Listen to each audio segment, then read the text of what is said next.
So the fifth and final way plumbing apprentices fail is a little bit of a strange one, but you have to consider this for a second. One way that I think plumbing apprentices fail is that they don't get out of bad companies fast enough. And what I mean by that is that, let's say you have a company that's promising you to register you as an apprentice, but a couple months goes by, 6 months goes by, a year goes by, 2 years go by. That is, again, going to stop you from progressing in your career. And the problem is that, like, the relationships might be great between you guys, but if they're not helping you in your career and that is your career goal, then you have to consider, why don't they want to help you in this endeavor? Why don't they want you to succeed? Is it because they don't want to give you top dollar for your work? Because once you're a licensed plumber, they got to pay you more, right? You are at the top when you're a licensed plumber. Maybe they don't want you to get there. Maybe they want to continue paying you $20 an hour or whatnot.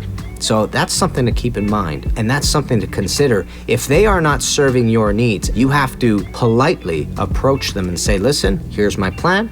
I want to be a licensed plumber. Can we register me? Are we ready to do that? If you hear a no, then you say, okay, at what point can we register me? If they say 6 months from now, you bring up that conversation 6 months from now. If they continue pushing that, then you have to start having a conversation with yourself, as in, maybe it's time to get out of here. You know what I'm saying? Another manifestation of getting out of bad companies early is, let's say there's a bullying element that's taking place in the company, and you are just being hounded every single day. People are putting you down, and it's become a game for everybody, and people find it really fun to do their best to make you feel terrible. You got to get out of that company for a couple of reasons. The first thing is that they are painting the trade in an extremely bad light. They are making you associate the trade with something bad, when in fact, the trade is fine, the trade is neutral, but they are extremely negative, and that company is extremely negative. It's very hard to be able to make that distinction when those bad things are taking place.